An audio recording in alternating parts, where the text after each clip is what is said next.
Good morning, good afternoon, good evening. Welcome to Dumb SEO Questions, episode 203.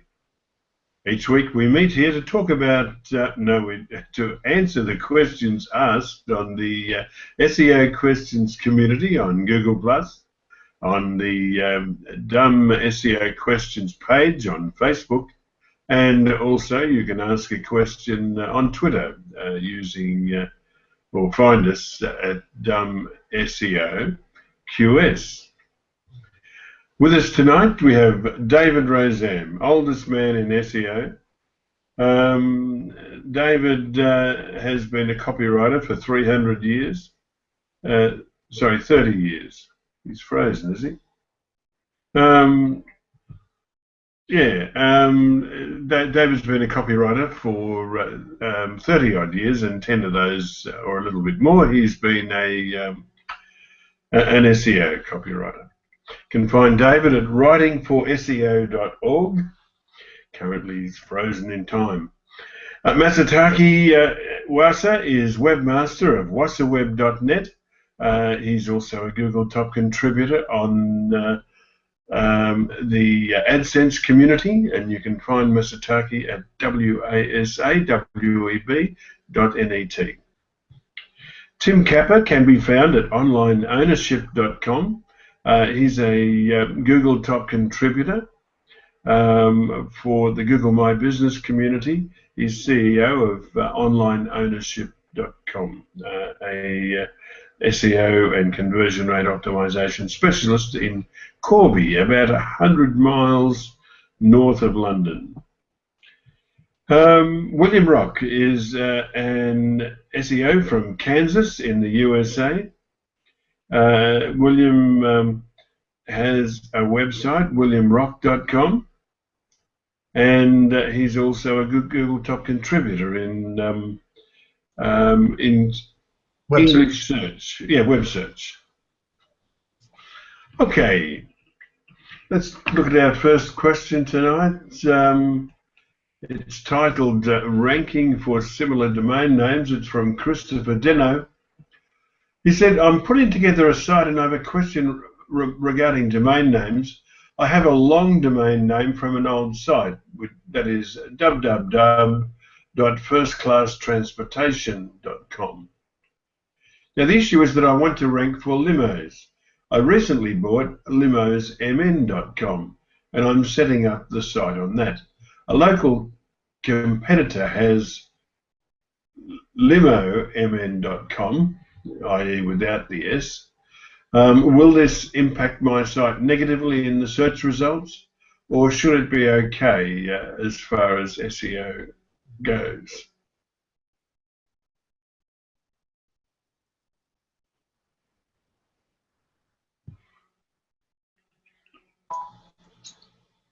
I'd say it's going to be okay, but I wouldn't recommend. I mean, you're kind of close. I would probably say, what is your business name? Not you actually showing a ranking for the keyword in the domain, but the content's going to be your big thing.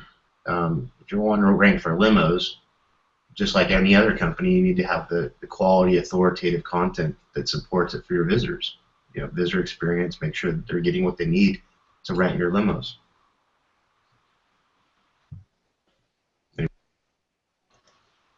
Yeah, and if if the other company offers essentially the same kind of service, i.e. limo hire, for example,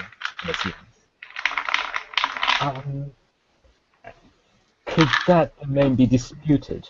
I'm not so sure how it works in the US, but over here, if you have an established site trading under a particular name for a long time, and then someone registers another name and then starts to use that domain name, then that could be disputed. It's not always going to be successful, it's not always taken up, but it could become a matter of dispute. I think that's only with park domains, isn't it, NASA? No, because people can ask here, at least in the UK, you can go to those arbitration places and then they can transfer the domain name. Yeah. So I'm sure that something similar exists, for example, in the Well, I US. think at the end of the day, if your domain is literally exactly the same, was his domain exactly the same apart from one letter? Singular versus plural. Limo, limos. Yeah. I'm assuming they're also doing limo hire. It can't be in the same city, is it? Bloody hell. Okay, so if it's in the same city and they're already established, then yeah, it's not going to be ideal. If they're in a different city, then you're okay because your markets are completely different. Your search verticals are going to be different. Because people will be searching for limos in your area, people will be searching for limos in suburbs or sub-localities of that area. People will be searching limos on their mobile within that area, which will then, if you've correctly marked up your site and structured it, then yours will be showing. If it's the same area and it's singular versus plural, we're going to assume now that it's the same product, being limo hire. If you are the underdog in terms of chasing your competitor, then I would consider just literally going for more of a brandable name, with limos in it or something like that. But yeah, it's not an ideal situation, one or the other is going to rank. Assuming all being equal, one's position 1, one's position 2. It's far from ideal. People probably won't see or differentiate the branding. They may just assume, because people look very quickly. So let's assume they created a search term for limos in wherever, or hire a limo, but wherever, and their IP is your local based, and they show they throw up number 1 and number 2. People don't physically look, read things. People skim read. They will assume, they won't see that one is singular, one is plural. They probably just figure they're both the bloody same company and either visit position 1 or position 2, but not both, and then skip to 3, 4, or 5 when they're comparing prices and checking out products. That's what I'm going to assume. It won't happen all the time, but I'm going to assume that will happen. It's not an ideal situation. If you're the one that's chasing on the back foot, if you're the new guy who's just creating, then I would probably look at something a bit more, your business name, something that's a bit more brandable, that you could take forward for years to come, rather than A1 limos, It does look like they are operating in the same city or the same sectors. What are the odds of that? MN, I assume that MN referred to Minnesota, but both companies seem to operate in and around Minneapolis. So they seem to be in direct competition against each other. And both have a different branding. So, I'm not so sure whether it's really an advisable course of action. I'd create a branded domain for, that's your business, whether it be Bob's Limos or, City Limos or whatever. The domain with the city and service in it is, those, and then redirect page by page to the new one, Yeah, because the email address listed on the new site is still the firstclasstransportation.com. The branding is First Class Transportation. Yeah, you know, EMDs is not going to help you. You know, the only you know, yeah, EMDs for a new site, it's not going to help you anyway. That's exact match domain. It's not going to necessarily help you. People won't remember your site. They'll think, oh, I remember, who did we hire for our 18th daughter's 18th? Oh, wasn't it First Class Limos? Or then you know, then they'll start looking for, but you're not on that. You're on a different domain. You know, stick to branding. You're building a brand. You're building a business. You want people to remember. You want people to associate with. You want people to. I'm assuming you've got a logo on your car somewhere when you're out and about. You know, people need to remember a brand, a logo, so that they can instantly then go, you know, oh, I remember, oh, Jeff hired a limo for his daughter. Oh yeah, it was First Class. You know, you've got to stick to something that, you know, and a branding. Just having an EMD that's got MN limos in is not going to, you know, put you on position 1, page 1. The world has changed big time. That's what I was kind of alluding to in the beginning. Is I don't think the EMD is going to do anything unless you've got some really good content to support that, like you talked about. The thing is, you know, too many people just see, like, they will see a site saying whatever limos, they'll see a position 1. What they don't realize is this thing has been, you know, trading for 5-10 years. It's got some good content. It's built some links over the years. They kind of look for the logical, easy 1 + 1 is 47, you know, and they assume it's like EMDs. They've probably seen some dodgy articles out there saying EMDs will. It's about branding. If you want, you know, I really think it's about branding in this instance. That you need to stick in your customer's mind for future customers. Your cards, you know, your cards are obviously branded. You know, flyers, whatever you do, newspaper advertising, banner ads, or whatever kind of advertising you're doing, you know, it needs to stick in the mind, and it should just redirect, you know, the EMD pages, page by page, to the nearest appropriate pages on your proper branded site. Branding first versus keywords. EMD. Well, you're going to still have all your keywords on your site, you know. Your title's going to be First Class Limos, Minnesota. You know, your H1 in there is going to be that. In your footer of your site, you're going to have your full address anyway, which will have Minnesota in again. Your structured data markup is going to have your address, which will have Minnesota in. You're going to have, obviously, your business page, which will have that address in. You'll be using HazMap, you know, into your structured data.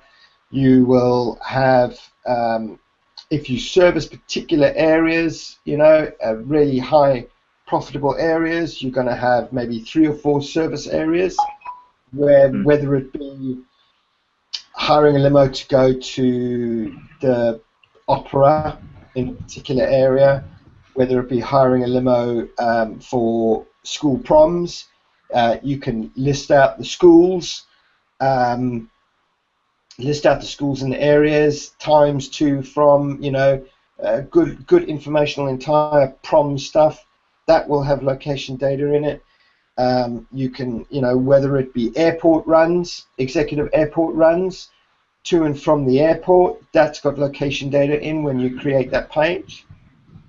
So yeah, you know, look, a name, just an EMD is not going to make or break. You know, if anything, I would say maybe it's 1 position. Now, I noticed that they had a hyphen in their other one that's sometimes tricky for user experience. You might actually, I mean, is the name of this company actually the first The I man. don't know. I don't know. Anyway, we've given them a variety of things. Put it this way: an EMD is not going to make or break it. But if you're chasing your competitor, it's just going to look weird, you know. And think about your long-term branding. Okay, I think we've covered that pretty well. Christopher Deno, I hope you're satisfied with that. Let's look at the next one, which is from Jeff Berkner. Jeff said, the screaming frog can't crawl my site. He said, I'm trying to solve a puzzle. I have a WordPress site that has 13 pages in the sitemap. All show up as status 200 when I upload a file with a list of pages. But if I have Screaming Frog just crawl the site from the home page, it only finds one page. JavaScript navigation, maybe? Any help or suggestions would be appreciated. Best I can tell, robots text isn't blocking access. And I don't think I have SF set wrong. SF, what's SF, guys? Anyway, I don't think we'll figure out what SF is in a moment, because it crawls other sites. Oh, Screaming Frog. I don't think I have Screaming Frog said wrong because it crawls other sites directly. Pages are things like /location-hours, /pay-bills, /forms-policy, and robots looks like this.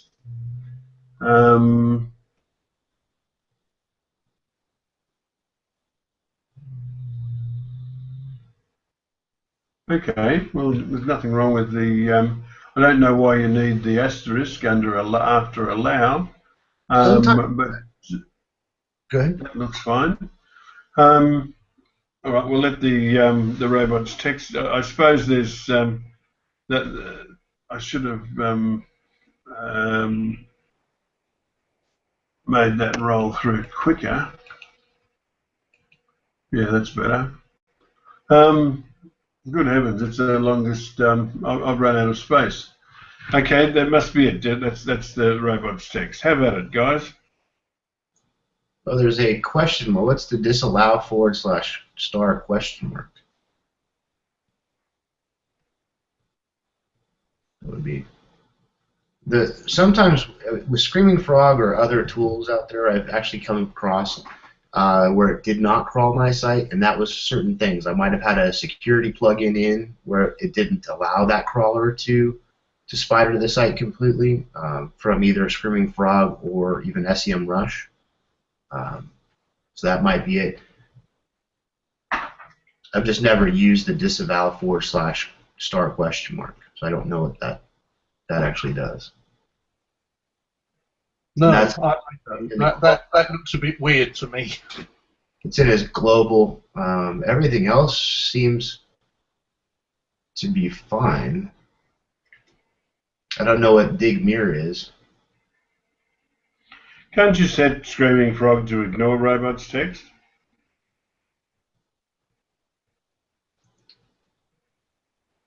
Well, my question would be, this robots text looks like it's prone to. I mean, I don't know, but it might even be that this robots text is okay for Googlebot, but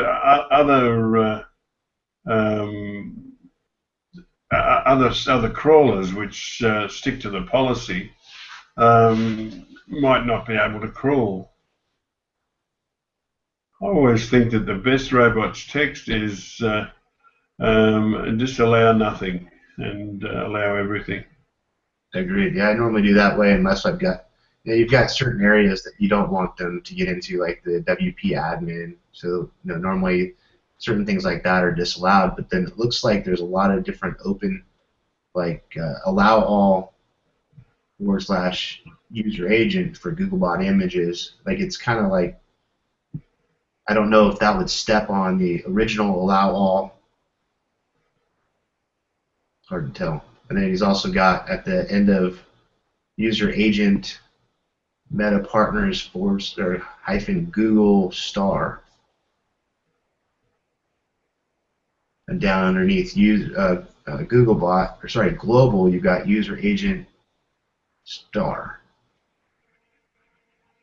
And then again, going back down to disallow / star question mark, that kind of got me too. Also, if he's disallowing, I see on the screen there, he's disallowing plugins and themes. Well, my first thought there would be that how's Googlebot going to render the page? Yeah, I would suggest in the beginning just go back to allow all and disavow none, and then run Screaming Frog again and see if it might just be that robots.txt, unless you've already done that. And then find out if it's not able to crawl, then there might be something else in there. But it's always worth a try to just go back to default and then move forward. Baby steps. Otherwise, you don't know if you're actually accidentally disavowing the opportunity for all of the search engines to come in and actually archive that information and show in the results. You might just get the home page. How about Webmaster Tools, check in your fetch and render on your homepage. The fetch and render will tell you what. No. You can check your robots.txt in Webmaster Tools also. Yep. It'll give you an error in there if it's got a problem. Yeah. But I like the fetch and render idea too, because he said that he can index on Screaming Frog the home page, but he can't get all the other pages. So take one of your other pages. Yeah, so take your next logical page, chuck it in fetch and render, and just see if anything's blocked on that. Yeah. Yeah. Well, we already know that his themes and plugins are blocked, so it's hardly going to render fully. David put this great FAQ in the chat, it says that Screaming Frog will follow any directives for Googlebot currently as default. Hence, if certain pages or areas of the site are disallowed for Googlebot, the SEO spider will not crawl them either. That if they're not showing up on Screaming Frog, it would seem to indicate that Googlebot can't crawl them either. It also says that you can also view URLs blocked by robots.txt under the response codes tab and blocked by robots.txt filter. This will also show the matched robots.txt line of the disallow against blocked URL, against each blocked URL. You can choose to ignore the robots.txt. It won't even download it in the paid version of Screaming Frog. Hmm. Yeah, well, that's what I'd be doing, but I'd want to know that Googlebot and also other crawlers. I mean, things like wildcards aren't really part of the robots text. I'm trying to think of the right word. And the wrong word is policy, but it's the closest I can think of. But it's all very well. Even when you get it going for Googlebot, you may not be able. You may find you're blocking the second most important search engine, the Bingbot. All right. Will we call this one an answer? I think we should.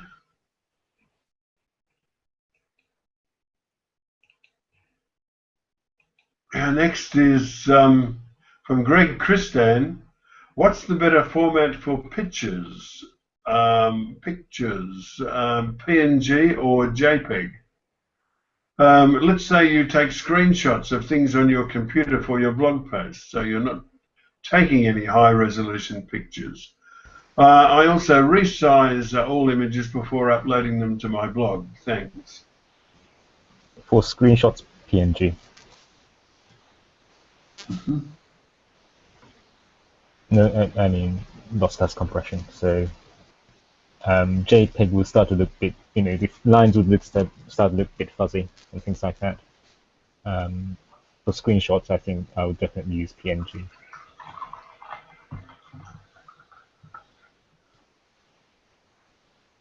Yeah, I think that's. I agree with you, Mr. Taki. So Greg resizes his images before he puts them up. That's always a good practice. Yeah, it's important for the speed of the end user, especially if they're going to be loading it from mobile. If you have, nice quality image, you can bring that resolution or the file size down by either PNG and JPEG, but reduce. A lot of people, what happens is they actually just take like through an editor, they'll just take that large image, toss it up, upload it to their website, and then what happens is that image, it's shrunk down, which looks good, but realistically, if you right-click on that image and you open that image up in another browser, you can actually see it's a gigantic size, sometimes a few meg, and so bringing that file size down is going to be really, really helpful. Yeah. Okay, let's move on to our next. This one from Roxanne H. Roxanne asks Tim Capper, how much will a business name change affect Google crawling? She said, hi, SEO gurus. I mean, straight away you have to like the girl, yeah? She said, I'm building a new website. We are rebranding and renaming our company, but the name change is just one letter, from Troppyholic to Tropaholic. We have been in business 3 years as Troppyholic and finally ranking somewhat on natural keywords, mostly brands. Traffic is slow as it is. We were wondering, should we keep Troppyholic afloat while we build up Tropaholic, or shut it down, redirect and wait it out and pump in advertising traffic? Also, how much do you think the name change is going to affect Google crawling if we do shut it down, since we're only changing one letter in our business name? Thanks in advance, and mahalo. That's a Hawaiian greeting, isn't it?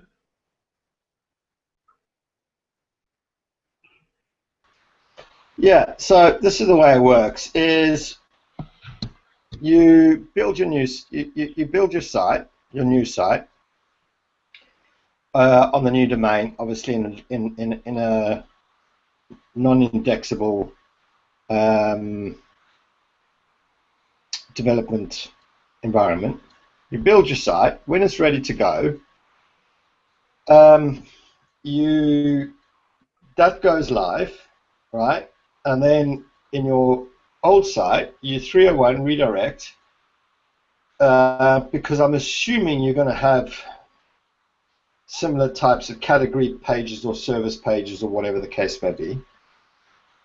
So where they pretty much exactly the same or near as much as same, you're going to 301 redirect. So you 301 redirect your main your home page to the next home page. You 301 redirect the services page to the services page. You 301 redirect, the contact to the contact. Blah blah blah blah.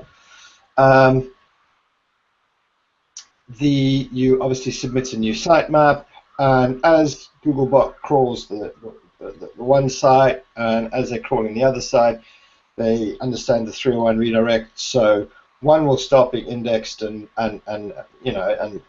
etc., and the other one will slowly be redirected and slowly fall out, and that's just the way it works. So yeah, I wouldn't like just shut one down, and do it properly, and you won't. I know you're not getting a lot of traffic, but you won't see a complete drop, in traffic, and people can't find the site and all sorts of things like that. Yep. Anybody want to add to Tim's excellent answer? I just had one little thing. I'm a big fan of canonical tags, and if you were to canonicalize the Tropiholic site to Tropaholic, over time, as Googlebot crawls and recrawls the site, eventually it's going to move that traffic from the old site to the new site anyway. So when are you going to 301 it then? When the traffic, then I keep an eye on the traffic on the original site, and when that drops away to negligible, then I'd run 301s for as long as I could. I mean, keeping in mind people have to re-register domain names and so on.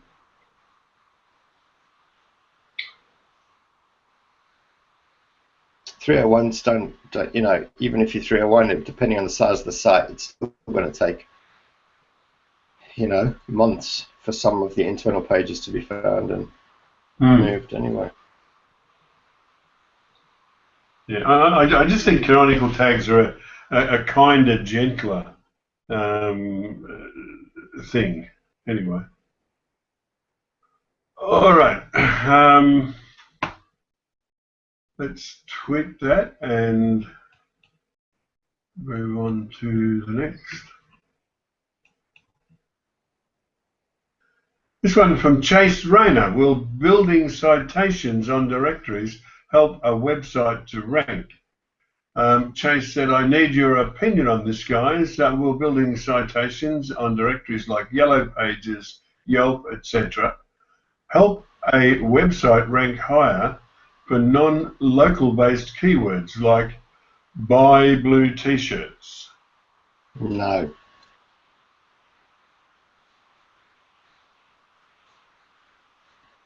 Do you want me to expand on my no?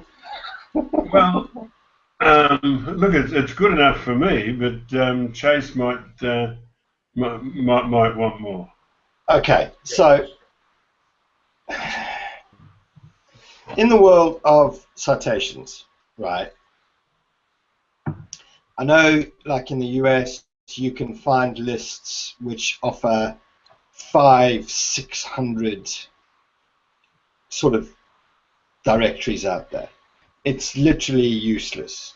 Okay, you pick sort of the top 50.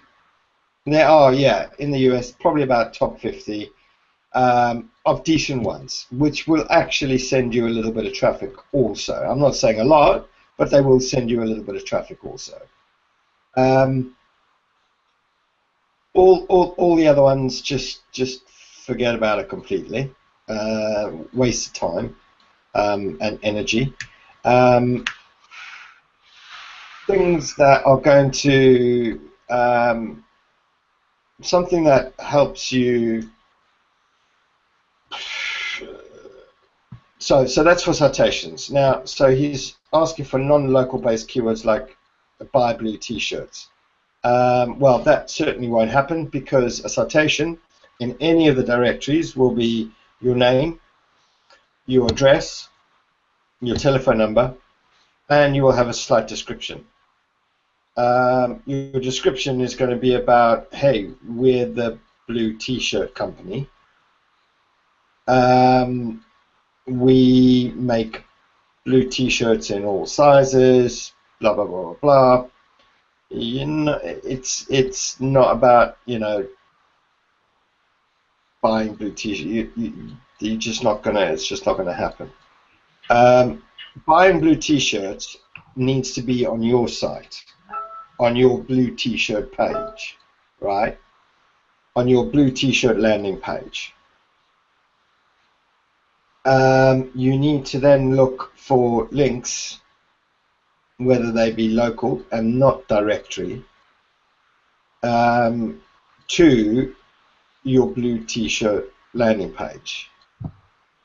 Your blue t-shirt landing page will then start obviously ranking for blue t-shirts, and assuming you've got buying, you could obviously buy blue t-shirts, you will, but directory citations are not going to help you rank for any buy blue t-shirt keywords.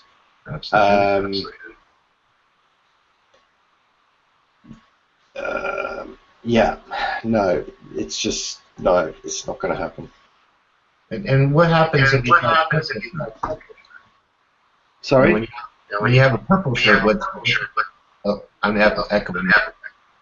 Yeah, if he's got purple shirts in the site, well, you can't go and build more citations for that, because you want once, because then you'll start messing up your naps. You can't then go and have buy a purple shirt company at the same address, same telephone number.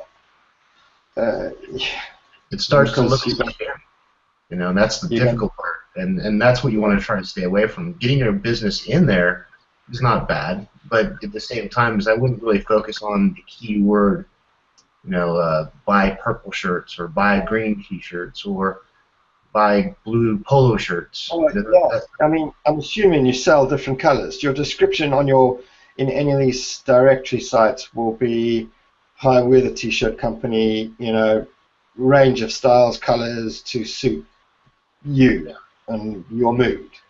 That's going to be your description. You're not like even in Google Maps. I mean, when you start Google My Business, you're going to identify yourself as not a blue T-shirt, but a clothing store or a clothing manufacturer, or it depends. Yeah, categories aren't keywords. People just confuse that.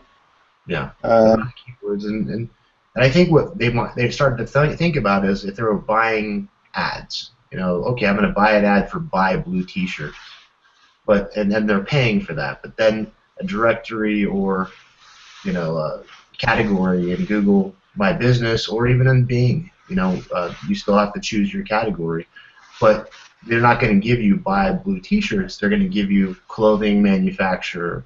You might be a printer. Yeah. Listen, it's not going to do anything for you.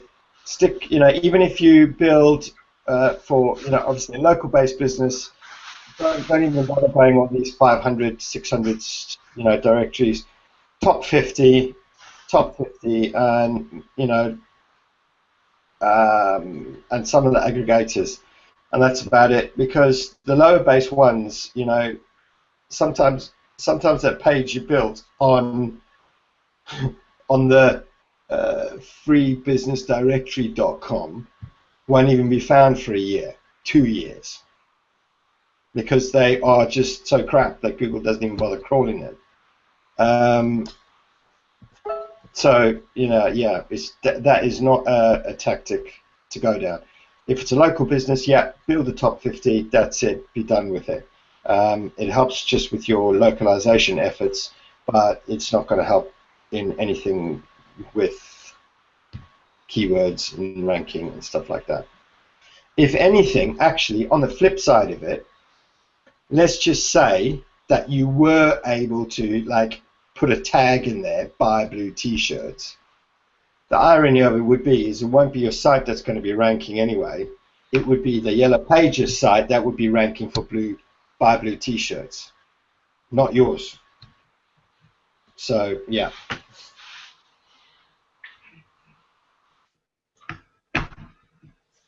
Okay. Yeah, and don't use one of those tools where you just basically submit to a whole bunch of directories all over the world. $100 doesn't do anything. Like Tim was saying, shoot for your local stuff.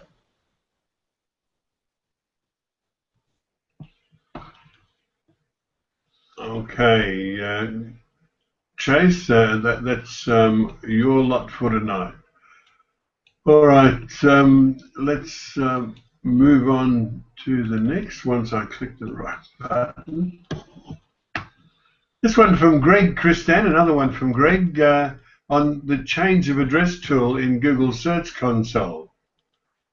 If anybody's looking for this, it's under the gear icon on the right-hand side, don't you, David?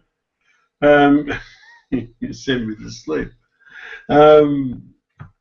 Anyway, Greg said, has anyone used the change of address tool in the Google Search Console? I added my new website address to the Google Search Console a few weeks ago, but I don't think I'm seeing complete data. For example, I see page search traffic to 2 home pages, old and new URL. What do I need to know about the change of address tool? I have already 301'd my site to the new address, so I feel like this is the last step to get back to correct data. Thanks.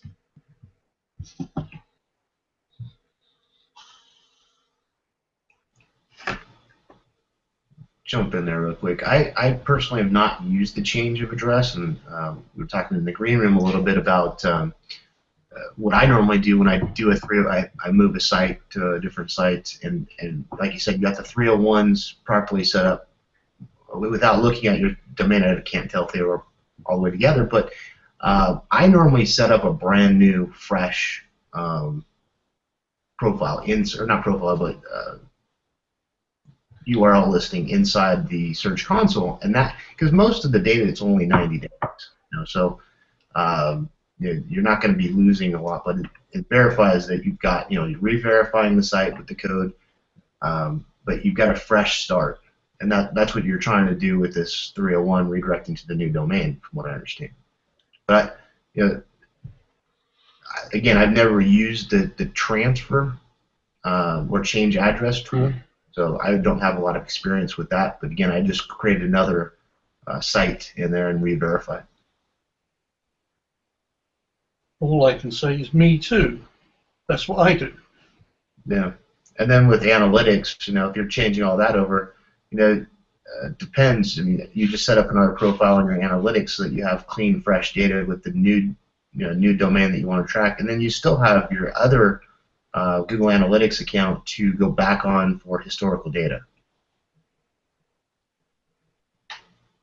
Just it's not going to be, you're taking the snippet of JavaScript and changing it to the new profile that you've created in Analytics, so that the old profile is not going to be collecting data in Analytics as well, and that'll help you better identify what's really happening with Google and making sure you're getting found on all the pages. You can also go into within Search Console. You can go into look at your pages drop down, not just your queries, but go into your pages, and then you can start to identify what Google's picking up in there. And then again, maybe even doing a fetch and render with inside there as well. Yeah.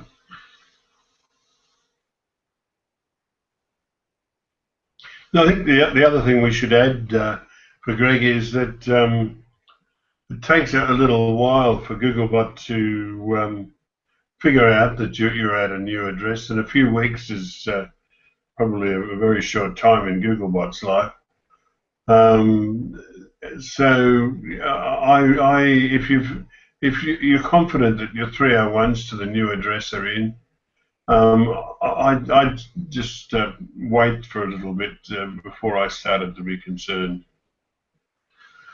All right, let's tweak this and move on.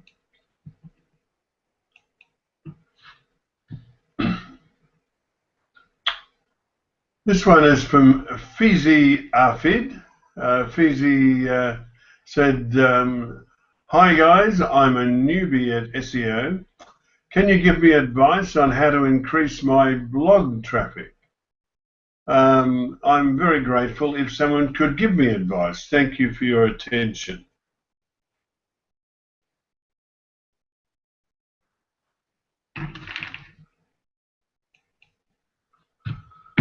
See, I said I gave him the link to Google's starter guide, and I said I'd try to add more, but didn't.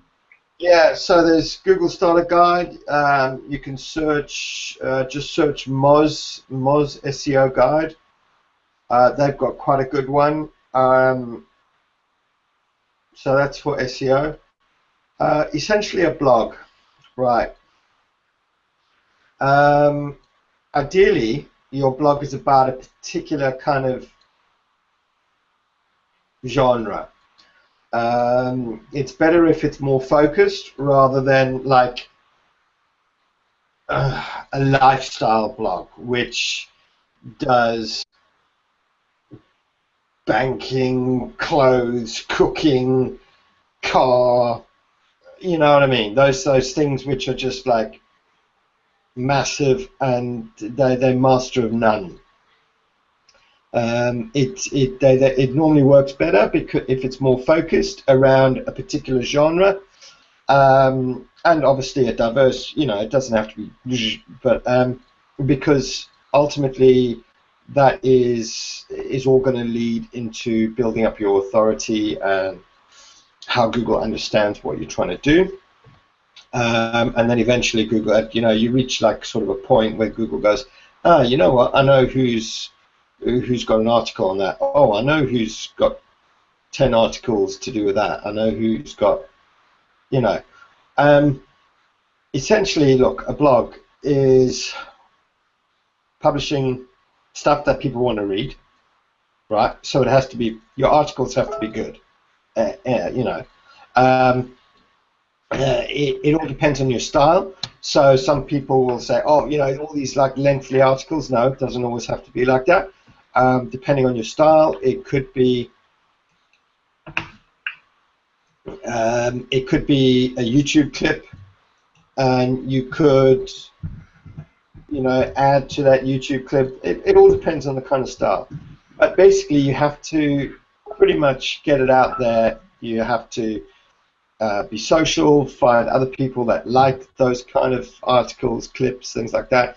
Get out there, be social. You see someone talking about something, and you could be like, "Hey, engage with them." You could also point them in the direction of your blog. You literally, you have to market your blog. It's like the same thing as you've got a magazine on boats. Let's say you just do boats. Essentially, you've got to market it. You've got to get out there and find the people that want to read about boats, and you've got to put your material in front of them. Of course, as you build your content, and if it's properly structured and you properly, the article's properly structured, etc., yes, it will start appearing more frequently in search. Every time you publish another article, that's another potential position in search, and it will slowly build up. But you still need to go out there initially and let people know about, hey, the new boat magazine. It will, each article you publish will have a little position in search, and it'll build up, and Google will understand that, this guy, this does a lot about boats, they know about boats, if you, blah, blah, blah, blah. But you still need to go out there and do the legwork. You still need to go out and tell people that you exist, because there's probably another 500 of you that just does boats, and you need to get out there and just let people know that, obviously engage with them. People get to know you as a person, and you're the guy that has the boat blog. And someone asked a question somewhere about, why do I have barnacles on my boat? And you could be like, I've got the answer for you, mate. Here's an article we just did. You see, you've got to go out there, engage, interact. When somebody needs something, aha, I've got that article for you. There you go, And of course, the flip side is your articles need to be good. It needs to be good enough for people that you're trying to attract, that they're going to find it useful, interesting, and actually come back for more next week or in a month's time when they're looking for some more information. So it's a bit of both.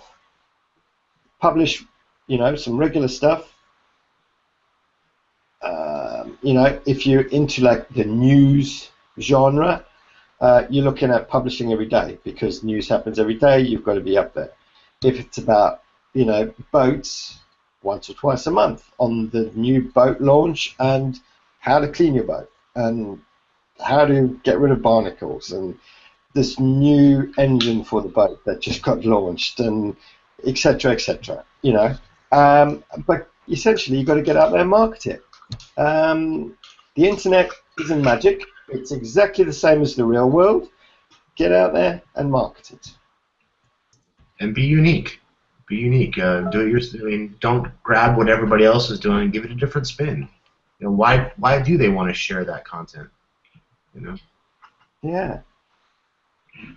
Great examples. Yeah. I'd like to add to a little bit of some of the things they can look at, which is like an article from looking for Google. If you just do a Google search for Google Webmaster Academy, that's a great tutorial of all the different things Google's kind of pointing out, kind of what you just mentioned, Tim, all the different segments for Webmaster to actually look at how the search engine works as well. And then another thing to do would basically go out and just type in Google algorithm changes. And the reason why I pushed that one into the chat here is for the fact that you know, you want to know what you can do and what you can't do. And learn from other people's mistakes. There's a lot of algorithm changes out there that, like for example, copying and pasting somebody else's content. You know, be unique. There's a filter for that. You know. Yeah, I'm also going to be. Excuse me, sorry. Again. Right, I think it's a really good idea to do some key phrase research. Make sure that you're going to be publishing something that people are actually interested in. You can go about it by looking at what people are asking on social media, or you can do it all in one chunk and see what people are searching for. Whether you go any further than that, I would say yes. Find out whether you're going to get a lot of competition for what you're going to write about, but don't go writing about stuff that people aren't interested in and then worry about not getting any visitors to your site. I've seen many sites, many businesses do this. Yes, we know that our major project is called Pink Fluffy Elephants, but if no one's searching for pink fluffy elephants, you've got to make sure that you've got to find a new way of approaching it. You've got to find out what the pain is that a pink fluffy elephant will get rid of. Yeah, because I think you've got to understand what your genre is, what you are doing. You can always have a selection of content on your site. That's not a problem, but you need to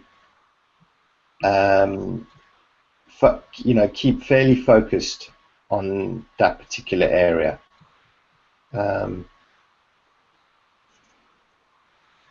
Yeah, I agree with that. It's just if that particular area is something people aren't interested in, then you're going to struggle. Yeah. Well, then I suppose we get down to the fact of what are you trying to achieve with the blog then? Is this just through AdSense that you're trying to make a bit of money? I mean, what are you trying to achieve with the blog? And that's when you need to get down and say, right, okay, well, if this is just a personal thing and you're just happy to poodle along with it, then, you know, publish what the hell you want, and whether people read or not, well, you know. The problem I think there is that if you do, if you have got a particular passion for five-legged tropical fish or something, you can. How long can you write about five-legged tropical fish in a vacuum without finding other five-legged tropical fish maniacs out there? Yeah. Well, you can know, go into the tank and accessories to build food. The thing is, if you shoes for five-legged tropical fish. so this is sometimes my biggest bitch with, for example, the Webmaster Central forum. So someone will post a thing like this on there and go, and everyone there, all the TCs basically go, oh, give up, go home. What? No. End of the day is if it depends on what you're trying to achieve. And if you want to write about five-legged tropical fish, and yeah, you might push out your first 10 articles about the only five-legged tropical fish in existence, and then it slows down to maybe one a year, two, which only may be like, because only one a year gets spotted. Then this is like a personal blog to you, and then that's fine. It makes sense to you, it's fine to you. I just probably wouldn't expect much traffic because there's probably only 20 people in the world that may read it on the once a year that the article gets updated, or the site gets updated. But that's fine to you because it's your baby, it's your passion. Cool. If you are looking down if you're looking down the AdSense route for a blog, you need to be publishing pretty good stuff that people are going to be coming to be attracted to read. You're going to need to be publishing fairly regularly, and you need to be publishing. You need to have a shed load. I mean, listen, making money on AdSense is like, I don't know, you need like a couple of million pages. They all need to be ranking pretty well for them. They all need to be pretty freaking unique to be making about $100 a year or a month. So I, if that's what your game plan is, you might want to rethink that one. The problem is though, Tim, the guy asked, what's his name? Fizzy asked how to increase traffic to my blog. Well, the answer is make sure that you in the first place have some content that lots of traffic type people will find interesting and come to your site. And that's that's why I think if you're someone who's just doing it as a hobby, you're not going to be asking questions necessarily about how to SEO your site. You're just going to be putting it up there because it's easier than getting it printed. Well, if you want to increase traffic, so it's going to be regular. You're going to so the first thing is regular. You need to be publishing regularly. Perfect case study the other day. One of the largest blogs. What happens when I don't publish for 125 days? Well, anyway, his 40 odd thousand visits a month went down to something stupidly ridiculous. So you need to be publishing regularly. Increasing traffic, obviously, by that very nature, it needs to be in a particular theme, genre. Blogs, unless it is like the most brilliant freaking article on a particular subject, aren't evergreen. They decrease over time, okay? As someone else in 6 months' time writes another article to do with whatever the same subject as your brilliant article, it starts a fresher article with newer theories, newer updates, yours starts decreasing. So you need to be publishing regularly.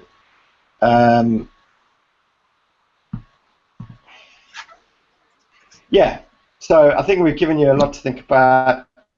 There's Google's SEO, there's Moz's SEO, there's Bing. Don't forget about Bing. They set up the webmaster tools on that side, and I don't know if we talked about webmaster tools on. But analytics, you can look for pink fluffy elephants and check your page and see how that's doing each day. Yeah, But just remember, even if you had like the best freaking content writers in the world, and you were writing the best kind of stuff, if you don't get out there and market it, if you don't get out there and tell people about it, it's just going to sit there. So, regular, just publish great stuff, but you've got to get out there and tell people about it. Market it, even once you've got a good section of stuff on there, maybe do some Facebook ads to what you assume your demographic may be. Maybe do some, some display advertising if you've got a very, very visual site. Maybe do some display advertising on AdWords. That's very cost effective for the amount of sort of impressions. Very, very cost effective. You can spend quid a day and have 500,000-600,000 impressions. So not clicks, impressions, because we're trying to let people know about you. You got to get out and let people know. So build the site, get it structured properly, getting regular great content on there that people want to read, not the usual, how to pluck a 5-legged chicken. And mind you, I'd read an article like that. But I'm just saying, it's got to be different. It was pluck, wasn't it? Yeah, pluck. Okay. But listen, for Pete's sake, you can't be doing the same crap that the same person and the other 5,000 people are doing. It's got to be readable for people to come back to it. Okay? So just take your time. And I know it's difficult. Not every article is going to hit the sweet spot. But just try and make each particular story that you publish be as unique and readable as possible. Good. Thank you very much, Tim. I'm sure Fizi Afid will be most appreciative.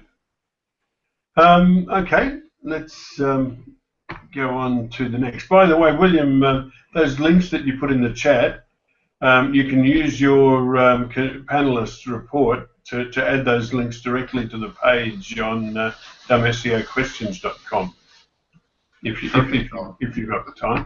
Yeah, I'll go ahead and put those links in there for sure. Thank you. All right, let's move on to the next. This is from Malakarjuna S, and Malakarjuna has a doubt about the meta title.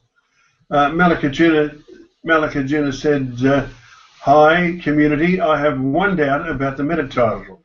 Can you tell me what is the reason for that?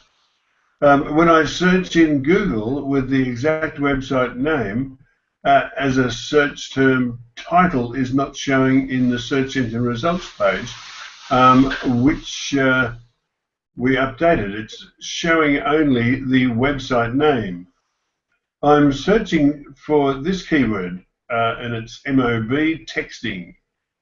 And in the search results title, it is showing mob texting only, but my actual meta title is messaging and cloud telephony company / or pipe, I should say, bulk SMS API, pipe bulk SMS gateway.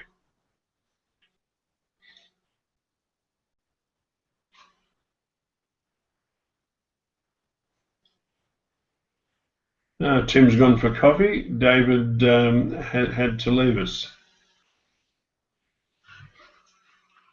Sorry, I was responding to that other. I was putting all that stuff in the other comment. Thank you, William. No, you're good. So let me double check and read this question again because I wasn't paying attention. Well, I'll just give you a brief synopsis. His full title is not showing up. He has a meta title, a long meta title, messaging and cloud telephony company, bulk SMS API, bulk SMS gateway. And the search results title is just showing mob texting. Well, Archie posted an answer, I think. It was quite good to the point, as it were. Yes, thank you, Archie Watt. Right, gee, that's a blast from the past. I wish we could see more of you. Yeah, I should that's start what. sending Archie invitations. It's a long time since I've hung out with Archie.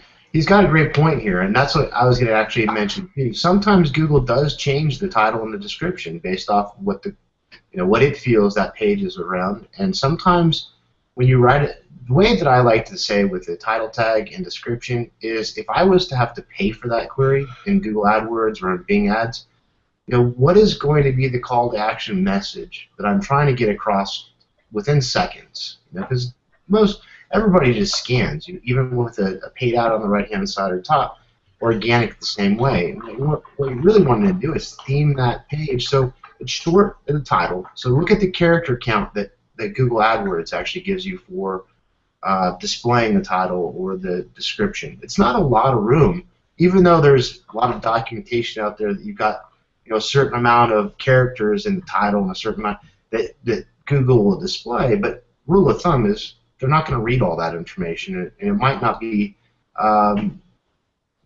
helpful sometimes. If you're trying to, especially you mentioned telecom, what is this? Is this something where it's a documentation page that how to mute an NEC phone, for example, or and then give that example. Okay, how to use that as a title, and then maybe have the instructions on the page with the rest of your information. But making it as clear as possible. Not really focusing on the search engine and the rank, but focusing on the end user. What are they going to see? How are they going to portray it? When they click on it, was that accurate to what the visitor is expecting when they land on the page?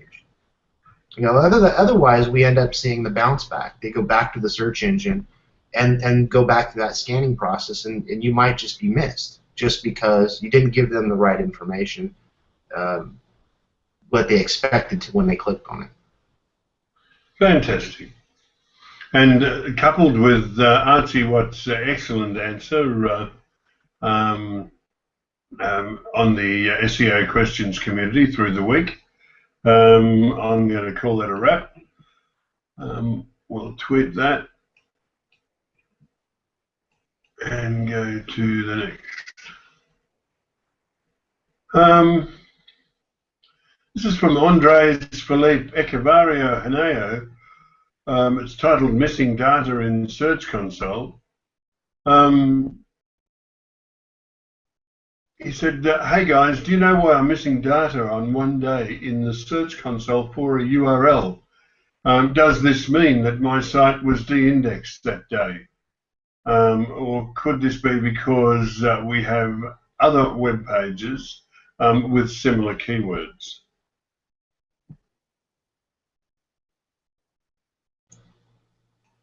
I wouldn't necessarily worry about one day. The crawler is going to go out at different times of the day, and you're going to be, when you start looking at queries, those queries might have actually been more for the other pages in your website versus the page that you're looking for.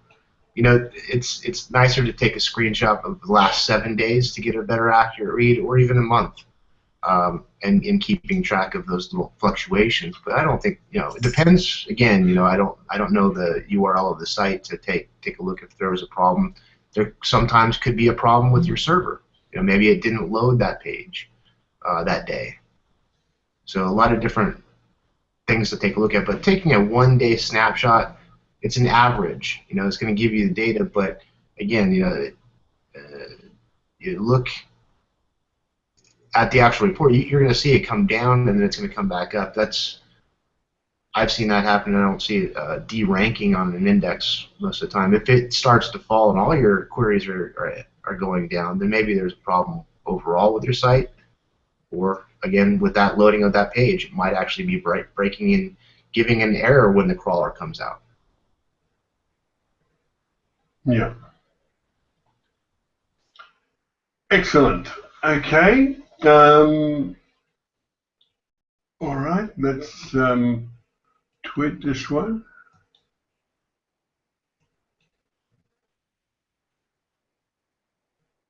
And Edwin Yonk asks the question, we've answered all of the questions asked on the SEO Questions community on Google+.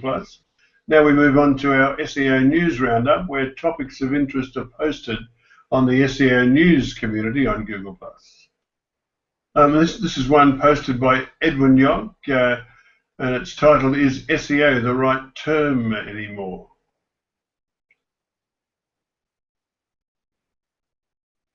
Edwin said there are a lot of issues associated with this article.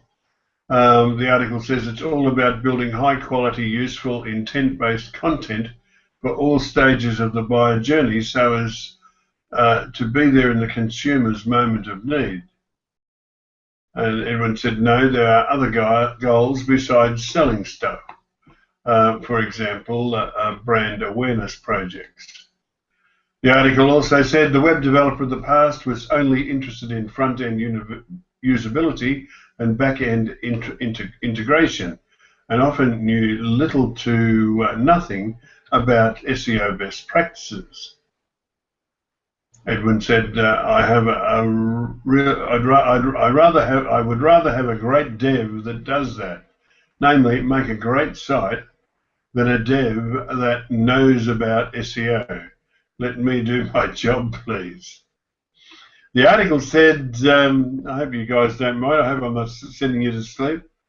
The article said an SEO's role is largely involved into that of a content experience analyst, who is basically a professional charged with optimizing a brand's content across multiple devices, platforms and web properties to attract consumers at all stages of the consumer journey.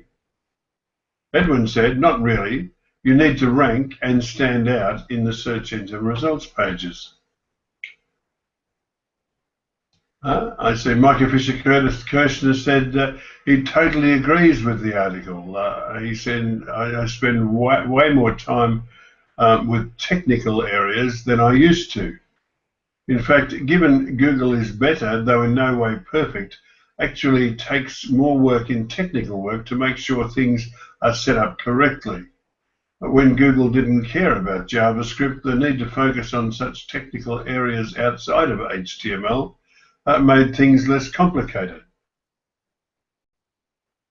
Well, that's true. I mean, Alistair Lattimore is now the senior, actually is the SEO director for Expedia for Australia and New Zealand. He got there because his technical skills are just unsurpassed. You know, all good points in this thing. You're right. Now we have to. I think the role has changed from SEO, where everybody was called an SEO one day because they could optimize for rankings. But half of the SEOs in the industry, they don't know anything about marketing. They don't know anything about graphic design. They don't know content writing, conversion analytics. So I think that the role has to be broadened. It's always been that way.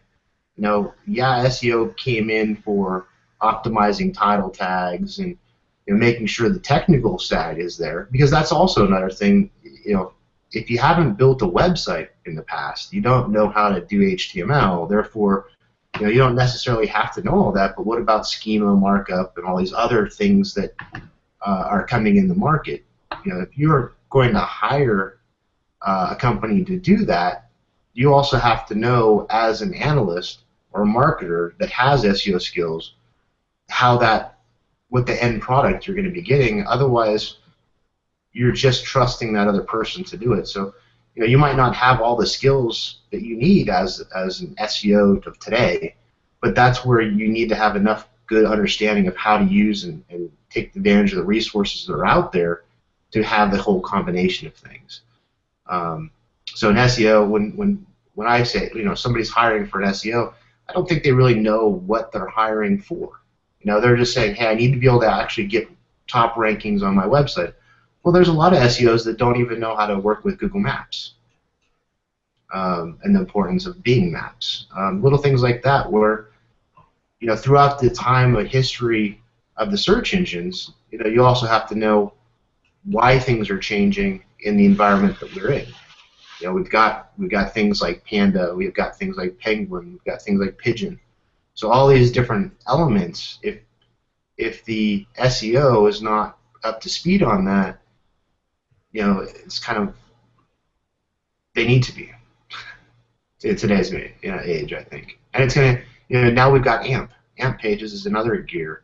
So constantly keeping up with the industry and going back to the focus of the actual visitor, visitor experience, what's happening in analytics. They might know how to SEO something, but they might not know what it's doing on the back end because they don't know how to gauge the analytics.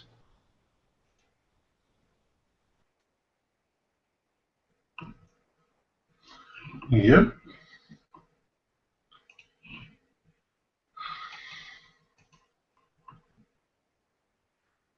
The questions are killing you today, mate. I thought they were pretty good. You should listen to them later. They come up pretty good. All right. Well, look, it looks like it's that time again. If I click this button, I'll better make sure I've tweeted that. Yes, I have. It's thank you for watching time. Are there any other items of general business before I call the meeting closed? All right. For watching, thank you for watching us. Your interest in what we do makes what we do worthwhile. We'll be back at the same time next week to do this all again, but